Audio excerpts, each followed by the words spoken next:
What's going on? My name is Anastasio Dalde. This is SDG Labs, and I'm a lot less smarter than I'm going to try to convince you that I am.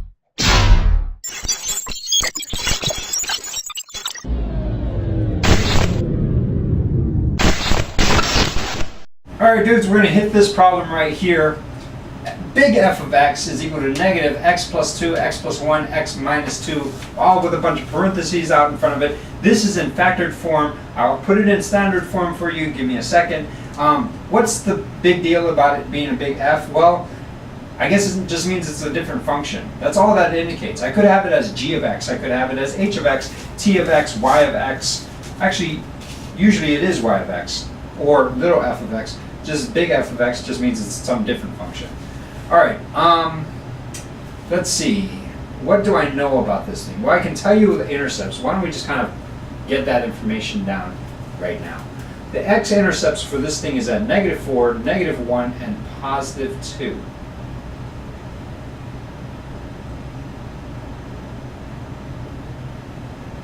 Because what I'll do is I'll set f of x is equal to 0,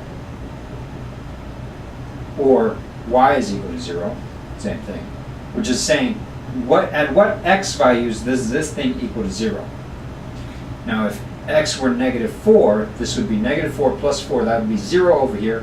And I'm multiplying that 0 by both of these guys right here. It doesn't matter what that thing is, because at negative 4, that would be negative 4 plus a 1, and would be negative 3. But it doesn't matter because I'm multiplying by him by 0. Same thing over here. Doesn't matter what he is, I'm multiplying him by 0. This whole thing's going to end up being 0. That negative 4 will give me one of my x-intercept zeros. Same thing with that x equal negative 1. Same thing with the x equals positive 2. Just kind of think about that. Now what I want to talk about is the end behavior and the y-intercept and the leading coefficient and the degree of the polynomial. In order to really see that, I'm going to have to multiply all of this out to become standard form. So let's do that real quick. What I'm going to do is I'll probably FOIL these two guys first. So I've got negative x squared plus x plus 4x plus 4. That's just doing first, outer, inner, last over here, and I type out my negative out in front, don't forget that. And then I still have my x minus 2. All right. I can simplify this big parentheses over here to be just x squared plus 5x plus 4, and then multiply that by x minus 2. So I guess one way I can kind of think about this is it's kind of a FOIL, but I want everything, I guess the best way to do it is to distribute in that x to over here, and also distribute in this 2 into everything. Because you want everything on this side to meet everyone on this side.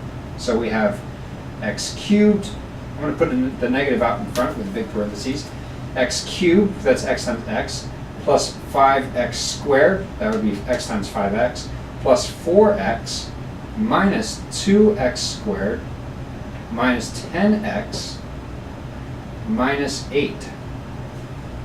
Close parentheses. That's what that is. It looks scary. It's not really. You're just multiplying and distributing it out. Now, I'm going to collect like terms. I'm going to add apples with apples and oranges with oranges, but I'm not going to add oranges with apples. And what I mean by that is I have an x cubed, and there are no other cubed terms out there, so I'm not going to really worry about that. I have an x squared, and the other x squared is over here. I can't add these two together because this is an apple, this is an orange. I don't want oracles or oranges. I want an apple with an apple and an orange with an orange. So the 5x squared minus 2x squared is 3x squared. And the 4x minus 10x, that's negative 6x.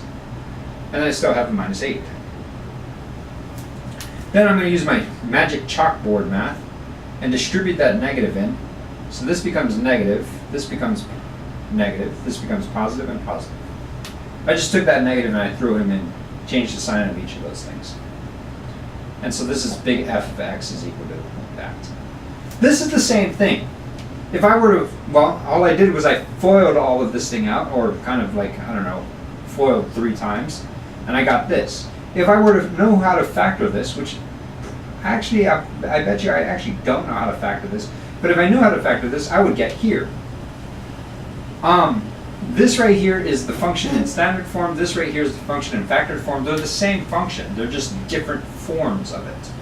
So my negative out in front over here, this kind of tells me my leading coefficient is -1. It tells me the degree of my polynomial is a cubic term right here.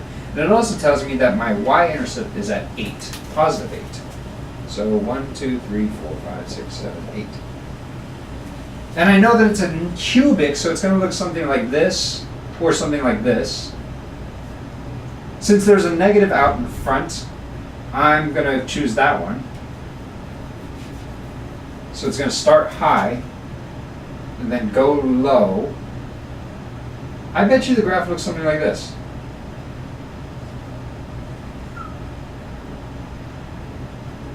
Now, how did I know that I came low enough? Well, I don't. It doesn't really matter. As long as I get these x-intercepts and this y-intercept, the turning points of this you can tweak. Like, how do I know it didn't go all the way up here, like that? Well, it could have. It totally could have. Yeah. I don't really know that it didn't go up there. But I do kind of know the form of the graph. What I think is really impressive is if you could do this without using a graphing calculator, then you check the graphing calculator and you realize, dang, I got close. Shoots, bro. Up out.